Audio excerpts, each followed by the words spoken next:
Morning to all of you, I am Ravi Kantadi. आज का topic है बैलेंस पॉलीफेज कनेक्शन।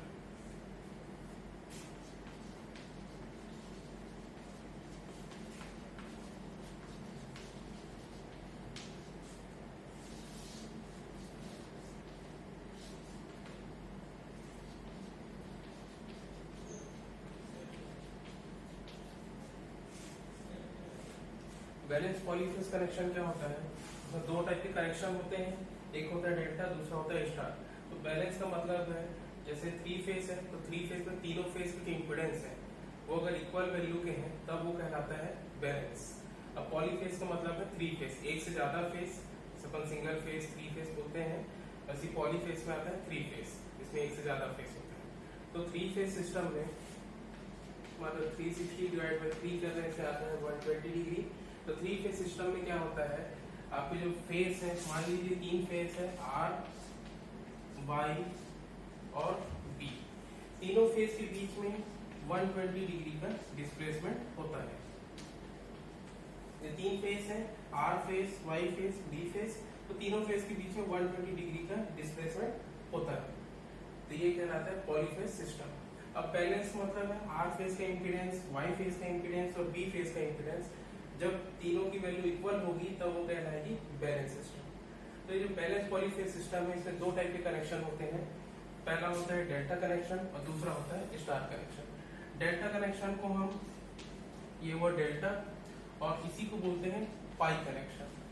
पाई connection कैसे, मान लीजिए एक रेजिस्टेंस है,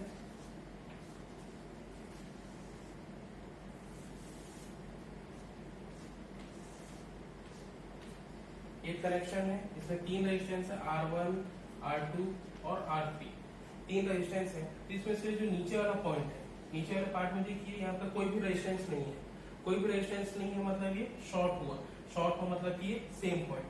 तो ये और कैसे बना सकते हैं इसको,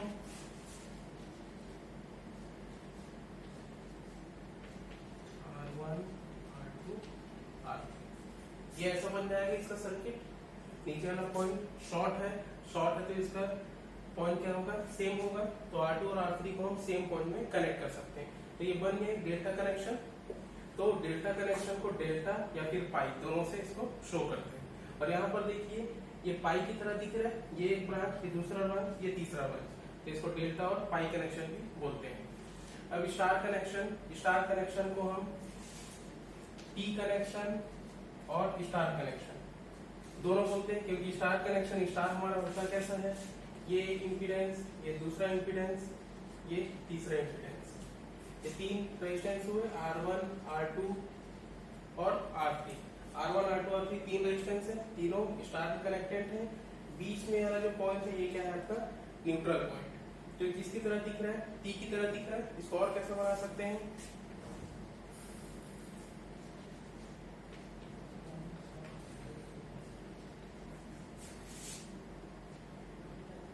ये हुए तीनों रेजिस्टेंस R1, R2 और R3, इसको ये बीच में आपका न्यूट्रल पॉइंट, तो ये किसकी तरह दिख रहा है, टी की तरह।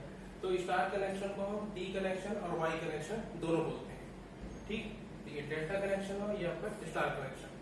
तो इसमें आज हम पढ़ेंगे डेल्टा कनेक्शन। डेल्टा कनेक्शन में क्वेश्चन बनता है कि इसका लाइन वोल्टेज और फेज वोल्टेज के बीच क्या रिलेशन होता है और लाइन करंट और फेज करंट के बीच क्या रिलेशन होता है, उसका डेरिवेशन देखना है आज डेल्टा कनेक्शन का।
ये है आपका डेल्टा कनेक्शन। इस डेल्टा कनेक्शन में 3 पॉइंट है ए, बी और सी। पॉइंट ए और बी के बीच ZR इंपिडेंस लगा हुआ है, पॉइंट बी और सी के बीच ZY इंपिडेंस लगा है, और पॉइंट सी और ए के बीच में इंपिडेंस ZB लगा है। उसके 3 लाइन है, ये आपका R लाइन, ये आपका Y लाइन, और ये जो पॉइंट सी है यहाँ से है आपका B लाइन। तो 3 लाइन है। R लाइन में जो करंट फ्लो हो रहा है वो है IR, line current IR। Y line में जो करंट फ्लो हो रहा है वो है IY, line current IY। B line में लाइन करंट IB। ये 3 करंट लाइन करंट है जो फ्लो हो रहे हैं। अब उसके बाद R और Y, ये जो 2 लाइन है इसके बीच का जो वोल्टेज है VRY। अब कैसे चलना है? R से Y, Y से B, R से Y, Y से B, फिर B से R। तो पहले R से Y, RY के बीच का वोल्टेज क्या होगा? VRY, line voltage VRY। फिर Y से B के बीच का वोल्टेज VYB। फिर उसके बाद B से R, B से R का वोल्टेज क्या होगा? VBR। तो ये जो तीनों वोल्टेज है ये है आपके लाइन वोल्टेज। अब उसके बाद यहाँ पर देखिए R और Y के बीच में, यहाँ से देखिए कौन सा इंपीडेंस दिख रहा है? ZR। तो इसके अक्रॉस जो वोल्टेज है वो वोल्टेज हम लिए VR। फिर उसके बाद Y और B के बीच में देखिए, Y और B के बीच में कौन सा इंपीडेंस दिख रहा है? ZY। उसके अक्रॉस का वोल्टेज क्या है? VY। और B और R के बीच का वोल्टेज क्या है? VB। उसके बीच इंपीडेंस है ZB, उसके अक्रॉस वोल्टेज है VB। अब उसके बाद ये जो लाइन करंट IR है, ये IR आएगा पॉइंट ए पे। पॉइंट ए में आने के बाद तो 2 पार्ट में डिवाइड होगा, क्योंकि इस पॉइंट पे 2 इंपीडेंस और कनेक्टेड है। तो कुछ करंट जा रहा है IBR इंपीडेंस ZB में, और कुछ करंट आ रहा है IRY से। सेम वैसे ही IY करंट जो है वो भी जाएगा पॉइंट बी में, फिर वो 2 पार्ट में डिवाइड होगा, उसका कुछ करंट बनेगा IRY, कुछ करंट आएगा IYB से। वैसे ही करंट IB जब B लाइन में फ्लो होगा और पॉइंट सी में जाएगा तो फिर वो 2 पार्ट में डिवाइड होगा। तो ये जो करंट दिख रहे हैं IRY, IYB और IBR, ये तीनों करंट क्या है? आपके फेज करंट। तो क्लियर हुआ? जो लाइन में फ्लो हो रहे हैं, जो करंट लाइन में फ्लो हो रहे हैं R line, Y line, B line में, वो कहलाएंगे आपके लाइन करंट IR, IY और IB। और जो फेज इंपीडेंस पे फ्लो हो रहे हैं जो करंट, जैसे कि आपका IRY, IYB और IBR, ये तीनों कहलाएंगे आपके फेज करंट। हुआ IR, IY और IB, ये तीनों है आपके लाइन करंट। और IRY, IYB और IBR, ये है आपके फेज करंट।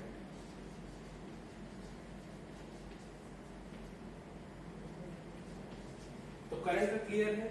लाइन करंट क्या है, फेज करंट क्या है? लाइन करंट वो है जो लाइन में फ्लो हो रहे हैं, मेन लाइन में IR, IY और IB है। और फेज करंट क्या है? जो फेज इंपीडेंस में फ्लो हो रहे हैं, जैसे कि आपका ZR, ZY, ZB, ये तीनों इंपीडेंस में जो करंट फ्लो हो रहे हैं वो कहलाएंगे आपके फेज करंट। अब इसके बाद वोल्टेज की बात करते हैं। तो यहाँ से आप देख सकते हैं R और Y के बीच जो वोल्टेज है वो है VRY, और वो कौन सा वोल्टेज है? Line voltage.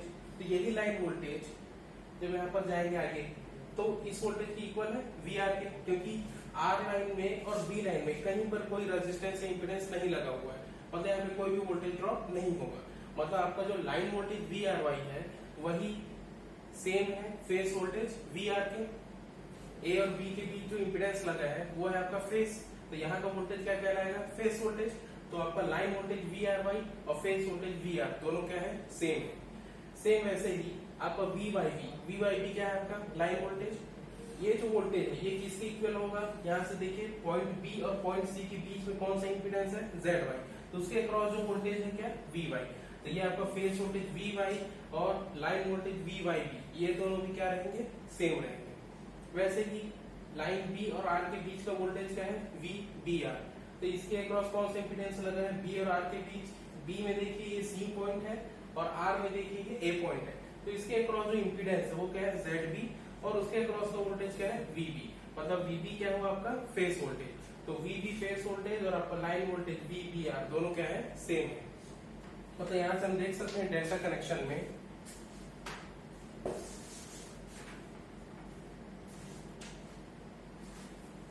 आपका V R Y, V Y B और वी बी आर, ये तीनों क्या है आपके लाइन वोल्टेज, और आपका वी आर, वी वाई और वी बी, ये तीनों क्या है आपके फेज वोल्टेज।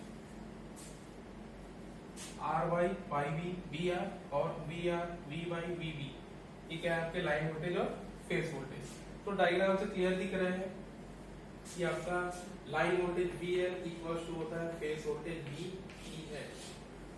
तो ये एक रिलेशन क्लियर हुआ है यहाँ से। डेल्टा कनेक्शन में आपका लाइन वोल्टेज और फेज वोल्टेज दोनों क्या होता है सेम होता है। लाइन वोल्टेज को वीएल से शो करते हैं और फेज वोल्टेज को वीपीएच से शो करते हैं। अब बात करते हैं करंट की। करंट यहाँ पर सेम नहीं दिख रहा है क्योंकि आपका जो लाइन करंट आई आर है वो दो पार्ट में डिवाइड हो गया, वैसे ही आई वाई भी दो पार्ट में डिवाइड हो गया, आई बी भी दो पार्ट में डिवाइड हो गया।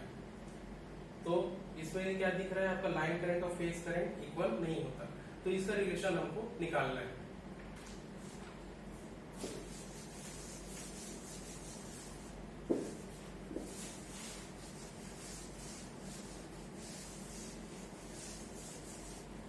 अब यहां से देखिए आई आ रहा है पॉइंट ए में, ये बना आपका पॉइंट ए, यहां से आ रहा है आपका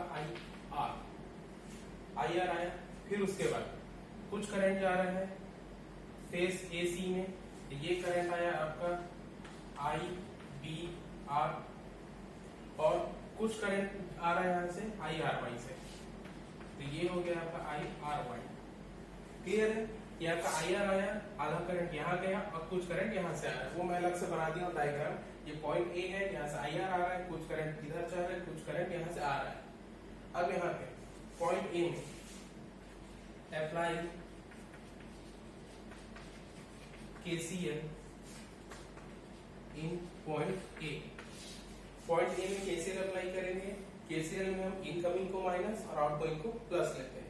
तो इस पॉइंट में इनकमिंग करंट कौन कौन सा है, आई आर इनकमिंग है और आई आर वाई इनकमिंग है, तो इसको हम माइनस में लिख लेंगे, minus of I R minus of I R Y, plus outgoing current कौन सा है आई बी आर, तो आई बी आर को हम लिखेंगे प्लस में, ये हो गया आई बी आर इक्वल टू 0। जितना भी इनकमिंग करंट और आउटगोइंग करंट है सभी का समेशन क्या होता है 0। यहाँ से इक्वेशन निकलेगा आई आर का, तो आई आर का इक्वेशन क्या हो जाएगा, आई आर इक्वल्स टू, ये उधर चला जाएगा, यहाँ पे क्या बचेगा I B R minus of I R Y. Clear है इक्वेशन? पॉइंट ए में आई आर इनकमिंग है और आई आर वाई इनकमिंग है, तो उन दोनों को हम माइनस में लिखे, आई बी आर आउटगोइंग है तो उसको प्लस में लिखे और पूरे का समेशन कर दिए 0। अब वो करने के बाद आपका आई आर यहाँ ट्रांसफर हुआ तो हो गया प्लस में, आपका आई बी आर पॉजिटिव में वैसी की वैसी है और माइनस है आपका आई आर वाई। तो ये हो गया आपका इक्वेशन नंबर 1। ये हुआ इक्वेशन नंबर 1। अब बात करेंगे पॉइंट बी और पॉइंट सी की, तो ऐसे दो इक्वेशन और आएंगे।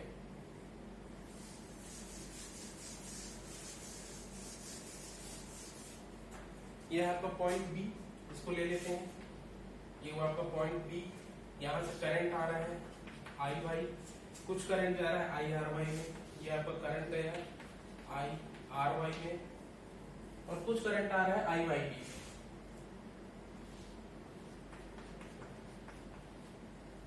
क्लियर? ये आपका आई वाई आ रहा है, यहाँ से आई आर जा रहा है, यहाँ से आई वाई बी आ रहा है, तो फिर से वही पॉइंट बी में apply KCL in point B. Point B में केसीएल अप्लाई करेंगे तो इनकमिंग करंट क्या है आपका माइनस ऑफ आई वाई, और इनकमिंग करंट क्या है minus of I Y B, और आउटगोइंग करंट है I R Y equals to 0। आपका इनकमिंग करंट आई वाई और आई वाई बी दोनों को माइनस में लिखे और आई आर वाई जो है वो आउटगोइंग है तो उसको हम प्लस में लिखे, तो पूरे का समेशन हो गया 0। तो ऐसे फिर एक इक्वेशन मिलेगा हमको आई वाई का, तो आई वाई इक्वल टू क्या हो जाएगा, इधर जाके प्लस हो जाएगा, यहाँ पे क्या बचेगा I R Y minus I Y B, ये हुआ आपका I R Y minus of I Y B, ये हुआ आपका इक्वेशन नंबर 2। क्लियर है इक्वेशन नंबर 2? पॉइंट बी में केसीएल लगाए, इनकमिंग करंट आउटगोइंग करंट सभी की इक्वेशन लिखे, यहाँ से आई वाई का इक्वेशन मिलेगा आपको I R Y minus I Y B. Clear है क्वेश्चन नंबर 2। अब उसके बाद पॉइंट ए हो गया, पॉइंट बी हो गया, अब बचा क्या पॉइंट सी। पॉइंट सी को देखते हैं।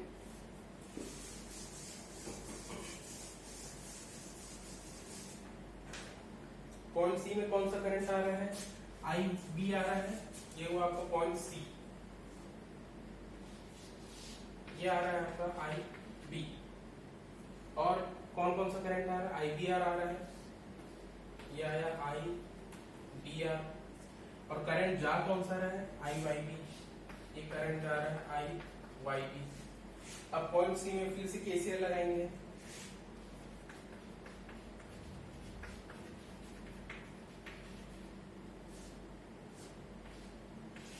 पॉइंट सी में केसीएल लगाइए। इनकमिंग करंट क्या है आपका आई बी, उसको माइनस में लिखेंगे, माइनस ऑफ आई बी।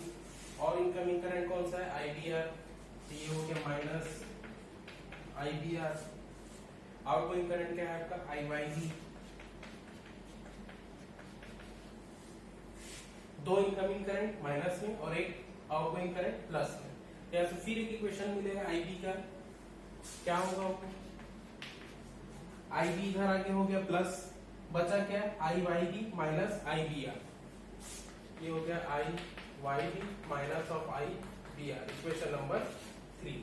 तो 3 इक्वेशन आ गए।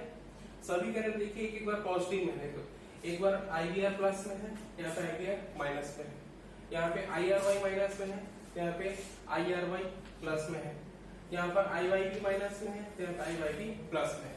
यहाँ सब इक्वेशन को सेटिस्फाई कर सकते हैं कि हर एक बार जो करंट है, लाइन करंट है, एक बार पॉजिटिव रहेगा और एक बार नेगेटिव रहेगा। तो ये हुए 3 इक्वेशन। अब इन 3 इक्वेशन का यूज करके हमको बनाना है फेजर डायग्राम। तो वहां से हमको लाइन करंट और फेज करंट के बीच में रिलेशन मिलेगा।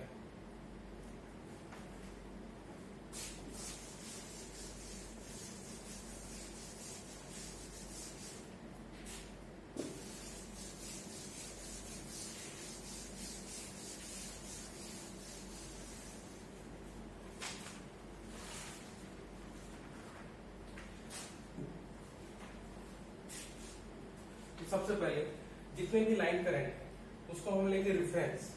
ये हुआ आपका line current I R Y, बताया था आर वाई बी, आर से वाई, वाई से बी और बी से आर। ये है आपका फेज सीक्वेंस, आर से वाई, वाई से बी, बी से आर। तो पहला हो गया आपका आई आर वाई 0 डिग्री में। अब वहां से 120 डिग्री में आपका आई वाई बी 120 डिग्री में, फिर वहां से 120 डिग्री में आपको मिलेगा आई डी आर। हो गया, तीनों लाइन करंट ड्रॉ हो गए। आई आर वाई का एंगल क्या है 0। फिर वहां से क्लॉकवाइज डायरेक्शन में आपका आई वाई बी, इन दोनों के बीच का एंगल कितना है 120। फिर आई वाई बी से बी आर, इसका एंगल कितना है 120। फिर बी से आर, तो इसका एंगल कितना है 120। ये हो गया 3 फेज 120 डिग्री में सभी कनेक्टेड है क्लॉकवाइज डायरेक्शन में। अब इसके बाद हम इक्वेशन 1, 2 और 3 का यूज करके इसे बनाना है फेजर डायग्राम। तो इक्वेशन 1 देखते हैं पहले। हमको अगर आई आर ड्रॉ करना है तो आई आर ड्रॉ करने के लिए क्या बोल रहे हैं, आई बी आर आपका होना चाहिए प्लस में और माइनस में क्या होना चाहिए आई आर वाई। तो प्लस में जो आपका आई बी आर है ये आपका प्लस में बना हुआ आई बी आर, आपको बनाना क्या है माइनस में आई आर वाई। तो आई आर वाई हमारे पास है प्लस में है, ये पॉजिटिव डायरेक्शन में है। अगर इसको हम अपोजिट डायरेक्शन में बढ़ा दें तो ये हो जाएगा माइनस में। ये एंगल को भी हटा देते हैं। ये जो डायरेक्शन है ये पॉजिटिव डायरेक्शन, ये इसका अपोजिट डायरेक्शन में बढ़ाए तो ये बन गया minus of I R Y. अब आई बी और आई आर वाई दोनों का जो समीशन है वो क्या देगा आपको लाइन करंट आई आर। तो हमारे पास आई बी आर भी है और माइनस में आई आर वाई भी है, तो इन दोनों का जो फेजर सम देगा ये क्या होगा हमारा आई आर। क्लियर है। अब उसके बाद इन दोनों के बीच का एंगल कितना होगा, आई बी आर और आई आर वाई के बीच का एंगल, इन दोनों के बीच का एंगल था 120, उसके बीच में ये आई आर वाई आ गया, तो इन दोनों के बीच का एंगल कितना बचेगा 60 डिग्री। क्योंकि टोटल था 120, उसके बीच में IR वाई आ गया, तो इससे वो एंगल क्या होगा, दो पार्ट में डिवाइड हो जाएगा, तो ये हो जाएगा 60 डिग्री। ये IR का इक्वेशन नंबर 1 से ये फेजर डायग्राम मिला। अब उसके बाद इक्वेशन नंबर 2 देखते हैं। इक्वेशन नंबर 2 में क्या बोल रहा है, प्लस में IR वाई चाहिए, यहाँ पर प्लस में IR वाई है, आई वाई भी चाहिए हमको माइनस में, ये हमारा प्लस में आई वाई भी है, इसके पीछे बढ़ा देंगे अगर तो ये हमको माइनस में आई वाई भी मिलेगा, ये हम पीछे बढ़ा दिए, ये मिल गया minus of I Y B. I Y क्या है माइनस में, तो आई आर वाई और minus of I Y B इन दोनों का फेजर सम क्या देगा, आई वाई। तो यहां से करंट निकलेगा आई वाई, ये होगा इन दोनों का फेजर सम। फिर उसके बाद आपका आई वाई बी और आई आर वाई इन दोनों के बीच एंगल कितना था, 120, तो बीच में आ गया ये, तो ये हो जाएगा टोटल कितना एंगल हो जाएगा, ये 60 डिग्री।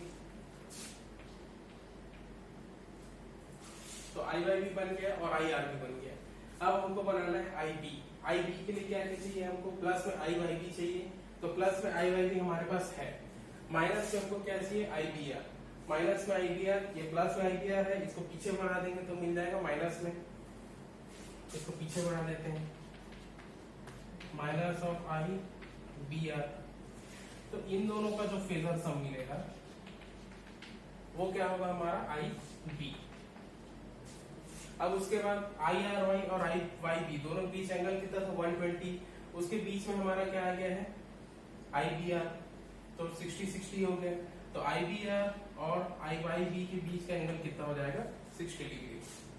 तो ये तीनों करंट, लाइन करंट हम ड्रॉ कर लिए हैं, आई आर, आई वाई और आई बी। ये रहा आपका आई आर, ये आपका आई वाई और ये आपका आई बी। तो भी क्या है, प्रॉपर डायरेक्शन में आई आर से आई वाई, वाई से बी, बी से आर। तो ये है आपका फेजर डायग्राम। अब यहां से हमको डिराइव करना है लाइन करंट और फेज करंट के बीच का रिलेशन।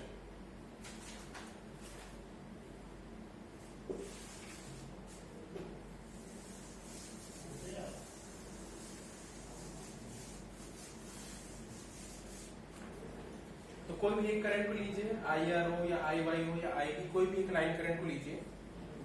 तो according to law of parallelogram, मान लो आई आर को लेते हैं, तो ये हो जाएगा आई आर का स्क्वायर इक्वल्स टू ए और बी, मतलब आई बी आर का square plus of minus of I R Y का square plus of 2 mod of A. Mod of A मतलब I B R mod of I R Y cos theta.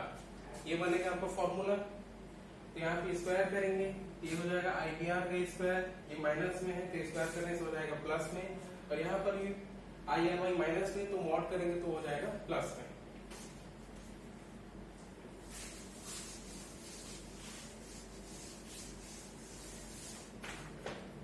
तो I R का square equals to I B R का square plus R Y square plus 2 I B R I R Y cos.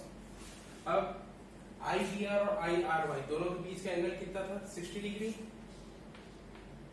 समझ में आया, ये है आपका I R line current, I B R I R Y है आपके फेज करंट। तो फॉर्मूले को सॉल्व करने पे यहाँ रहा है पे cos 60, cos 60 की वैल्यू पुट कर दीजिए,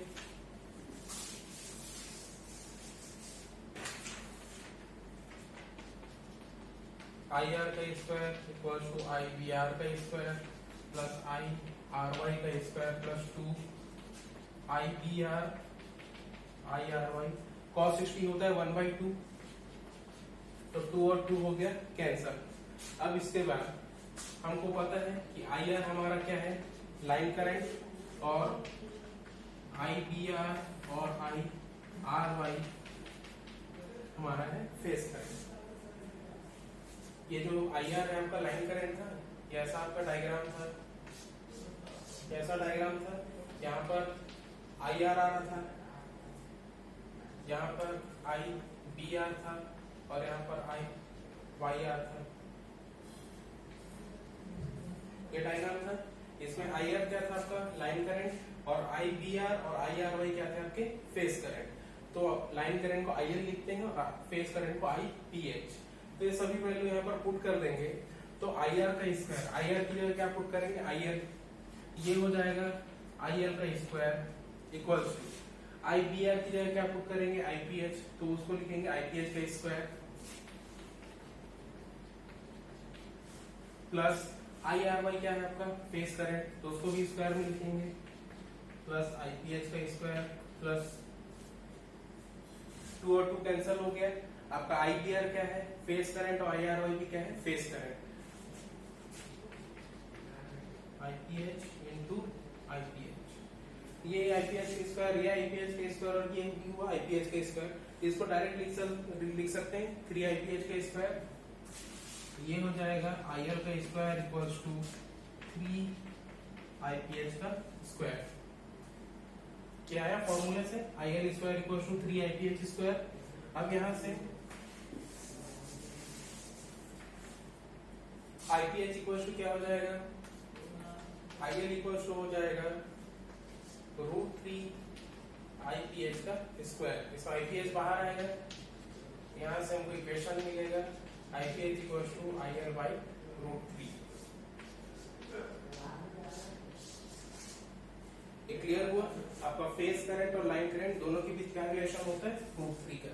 अगर आपको लाइन करंट दिया हुआ है और फेज करंट निकालना है तो आप उसमें क्या करेंगे √3 का इंटू कर देंगे, और अगर आपको फेज करंट दिया है लाइन करंट निकालना है तो आप क्या करेंगे लाइन करंट से √3 का डिवाइड करेंगे। एग्जाम में पूछेगा कि डेल्टा कनेक्शन में लाइन करंट और फेज करंट में क्या रिलेशन होता है, और उसको न्यूमेरिकल पूछेगा तो यही फॉर्मूला बेस्ड पूछेगा जिसमें आपको फेज करंट या लाइन करंट कोई एक चीज दी हुई होगी, उससे आपको फेज करंट लाइन करंट जो नहीं दिया है वो चीज आपको निकालना है।